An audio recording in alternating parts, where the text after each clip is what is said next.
کتنا بڑا ظلم ہوا کہ جو اہل سنت کی مین سٹریم کی 6 کتابوں میں حدیث نہیں تھی اور ضربیں تقسیمیں لگا کے وہ حسن درجے تک پہنچتی تھی. حجۃ الوداع کی حدیث کہ میں اپنے بعد 2 چیزیں چھوڑ کر جا رہا ہوں، المستدرک للحاکم میں ہے، الموطا امام مالک میں بھی ہے لیکن اس کی سند منقطع ہے، مکمل سند جو ہے وہ المستدرک للحاکم کے اندر ہے، مشکات کے اندر بھی. 2 چیزیں چھوڑ کے جا رہا ہوں کہ جنہیں مضبوطی سے پکڑ لوگے کبھی گمراہ نہیں ہوگے، ایک اللہ کی کتاب اور دوسرے اس کے نبی کی سنت صلی اللہ علیہ وآلہ وسلم. اب یہ حدیث ہماری یہ 6 مین کتابیں جو ایگریڈ اپان ہے، کتب 6 بخاری اور مسلم صحیحین اور 4 کتابیں سنن اربع کی، ترمذی، ابو داؤد، نسائی، ابن ماجہ، ان میں یہ روایت ہی نہیں تھی. وہ تو بچے کو رٹا دی گئی. اور جو روایت صحیح مسلم کے اندر تھی، اوپر تلے 4 احادیث غدیر خم کی، وہ ہمارے علماء کو بھی نہیں پتا تھی. میرے دنیا میں چھوڑے جانے سے پہلے کتنے علماء ہیں جنہوں نے کبھی یہ روایت اہل سنت کے پلیٹ فارم سے بیان کی؟ اکا دکا لوگوں نے. ڈاکٹر طاہر القادری صاحب یا ہمارے استاد مولانا اسحاق صاحب رحمہ اللہ تعالی. باقی تو سارے کے سارے لوگ جو ہیں وہ قرآن و سنت لے کے چلے، اور وہ بھی وہ روایت جو ان 6 کتابوں میں بھی نہیں تھی، جو 6 کتابوں میں مسلم شریف کے اندر تھی، صحیحین ٹاپ کی 2 کتابوں میں، اوپر تلے 4 احادیث غدیر خم کی، 6225 سے لے کر 6228 تک.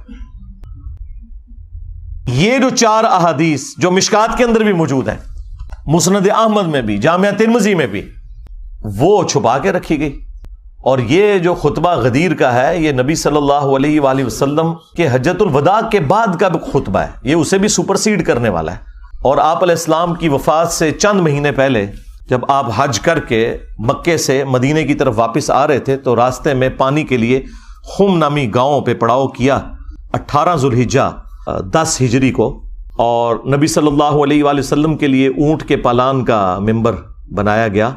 اور زید ابن ارقم روایت کرتے ہیں جب چند تابعین ان کو ملنے آئے کہ بھئی آپ نے تو نبی الاسلام کے ساتھ اتنا وقت گزارا ہے، اتنی نمازیں پڑھی ہیں، تو کوئی بات جو خاص بات رسول اللہ کی نصیحت آپ کو یاد ہو. تو انہوں نے کہا پھر سنو. چونکہ بنو امیہ کا دور تھا اور سیدنا علی کے اوپر ممبروں سے سب و شتم کا سلسلہ جاری تھا، تو انہوں نے ڈھونڈ کے غدیر خم کی حدیث سنائی. انہوں نے کہا کہ اگر میں کوئی چیزیں سکپ کر دوں تو یہ سمجھ لینا میرا بڑھاپا ہے. البتہ مجھے یہ ایک نصیحت یاد ہے کہ نبی الاسلام نے غدیر خم کے موقع پر اپنی وفات سے چند مہینے پہلے ایک خطبہ دیا، انتہائی بلیغ خطبہ. اس کے الفاظ ہی کنکلوڈنگ ہے: اے لوگو آگاہ ہو جاؤ، میں بھی ایک انسان ہوں، قریب ہے کہ اللہ کا قاصد یعنی موت کا فرشتہ میرے پاس آئے اور میں اس کی دعوت قبول کر لوں. میں اپنے بعد تم میں 2 بھاری چیزیں چھوڑ کر جا رہا ہوں. ان میں سے پہلی چیز اللہ کی کتاب ہے، اس میں ہدایت ہے، اس میں نور ہے. یہ اللہ کی رسی ہے جو قرآن میں ہے نا، وَاعْتَصِمُوا بِحَبْلِ اللَّهِ جَمِيعًا وَلَا تَفَرَّقُوا. تم سب کے سب مل کر اللہ کی رسی کو مضبوطی سے پکڑ لو اور فرقوں میں مت بٹو. یہ اللہ کی رسی ہے، جو اسے پکڑے گا وہ ہدایت پر ہوگا، جو چھوڑ دے گا وہ گمراہ ہو جائے گا. اور پھر نبی علیہ السلام ترغیب دلاتے رہے: اللہ کی کتاب، اللہ کی کتاب، اللہ کی کتاب. اور پھر فرمایا دوسری بھاری چیز میرے اہل البیت ہیں. میں اپنے اہل البیت کے معاملے میں تمہیں اللہ کا خوف دلاتا ہوں. میں اپنے اہل البیت کے معاملے میں تمہیں اللہ کا خوف دلاتا ہوں. میں اپنے اہل البیت کے معاملے میں تمہیں اللہ کا خوف دلاتا ہوں. 3 دفعہ فرمایا. لیکن امت بالکل الٹ چلی، نہ قرآن کو پکڑا عقیدوں کے لیے اور نہ اہل البیت کو زندہ چھوڑا. نبی علیہ السلام کو قبر مبارک میں گئے صرف 50 سال گزرے ہیں اور آپ کی پوری اولاد ذبح کر دی گئی. تو آپ سمجھتے ہیں کہ یہ کربلا بھلا دی جائے گی؟ نہیں، کربلا قیامت تک آپ کو ہانٹ کرے گی. ہاں، اور ہماری ویڈیوز کے بعد تو اب آپ بھول جائیں کہ کوئی شخص جو ہے وہ اس غم حسین کو مٹا سکتا ہے. یہ سوگ حسین نہیں ہے، سوگ 3 دن ہوتا ہے، یہ غم حسین ہے. یہ اسی طریقے سے جاری رہنا ہے. غم حمزہ نہیں ختم ہوا. صحیح بخاری میں حدیث ہے، فتح مکہ کے موقع پر حضرت بلال حبشی نے لا کر پیش کر دیا واشی کو حضور کے سامنے کہ چلیں جہاں باقیوں کی معافی ہو رہی ہے اس کی بھی ہو جائے. آپ علیہ السلام نے نگاہ اٹھا کے دیکھا، واشی جی یا رسول اللہ. قاتل حمزہ جی یا رسول اللہ. واشی تیرا اسلام قبول ہے لیکن کیا تو ایسا کر سکتا ہے کہ تو مجھے اپنی شکل نہ دکھانا. پوری زندگی پھر واشی نے نبی علیہ السلام کا سامنا نہیں کیا. مسلمان صحابی اور شخصیت کون ہے؟ حریص علیکم بالمؤمنین رؤوف الرحیم. مومنین پر ان کی جانوں سے بڑھ کر حق رکھتے ہیں، ان کی جانوں سے بڑھ کر ان کے لیے حریص ہیں. کسی نے نہیں کہا کہ یا رسول اللہ یہ تو اسلام لے آئے ہیں تو آپ اپنے دل میں ان کا بغض کیوں رکھ رہے ہیں؟ ہمیں لوگ کہتے ہیں نا جی بغض ہے جی آپ کے دل کے اندر. صرف یہ کہ چچا کا غم بھلایا نہیں گیا. چچا بھی کوئی عام چچا تو نہیں تھا، وہ دور شریک بھائی بھی تھا، دین کا مجاہد تھا، بدر اور احد کے اندر آرمی چیف تھا نبی الاسلام کی فوج کا.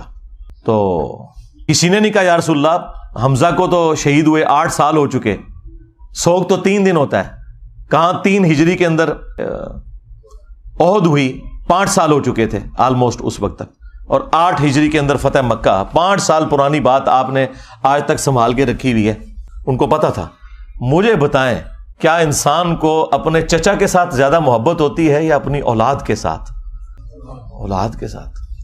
پھر اولاد بھی وہ اولاد کہ بخاری میں حدیث موجود ہے، ابو داؤد کے اندر موجود ہے کہ نبی علیہ السلام اللہ کے حضور عرض کرتے کہ اے اللہ، ابراہیم علیہ السلام اپنے 2 بیٹوں اسحاق اور اسماعیل کو جن کلمات کے ذریعے تیری پناہ میں دیتے تھے، میں اپنے 2 بیٹوں حسن و حسین کو انہی کلمات کے ذریعے تیری پناہ میں دیتا ہوں. اعیذکما بکلمات اللہ التامہ من کل شیطان وہامہ ومن کل عین لامہ.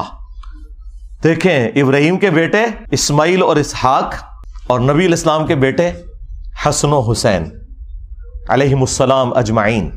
یعنی آپ ذرا لیول دیکھیں کمپیریزن کا. تو نبی علیہ السلام نے فرمایا کہ میں اپنے اہل البیت کے معاملے میں تمہیں اللہ کا خوف دلاتا ہوں. اور یہی حدیث جو مسلم شریف کے اندر موجود ہے، اس کا ایک طریق جو ہے وہ مسند احمد کے اندر بھی ہے. اس میں پھر یہاں تک الفاظ ہیں کہ نبی علیہ السلام نے اپنے حق ولایت کا ذکر کیا. النبی اولا بالمؤمنین من انفسہم وازواجہ امہاتہم.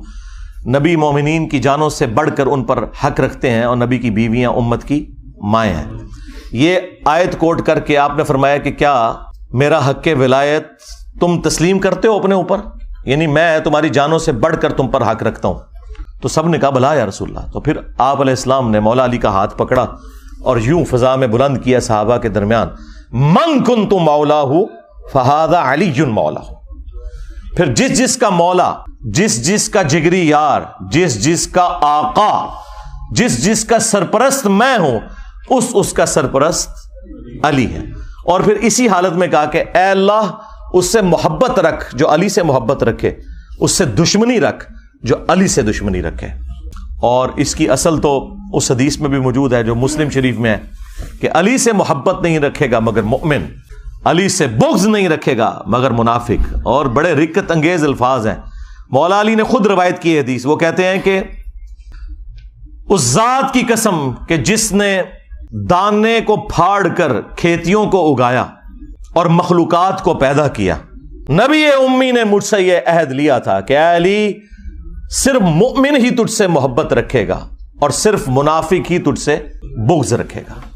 وَلِعَوْذُ بِاللَّهِ تَعَالَى. تو اب یہ آپ دیکھ لیں، یہ وہ چیزیں تھیں جو پھر بھلا دی گئیں، اور اس کا رزلٹ آج سنی شیعہ کنفلکٹ، قتل و غارت کی شکل میں، دشمنی کی شکل میں، ایک دوسرے کو کافر کہنے اور گمراہ کہنے اور جہنمی کہنے کی شکل میں ہمارے سامنے آ چکا ہے.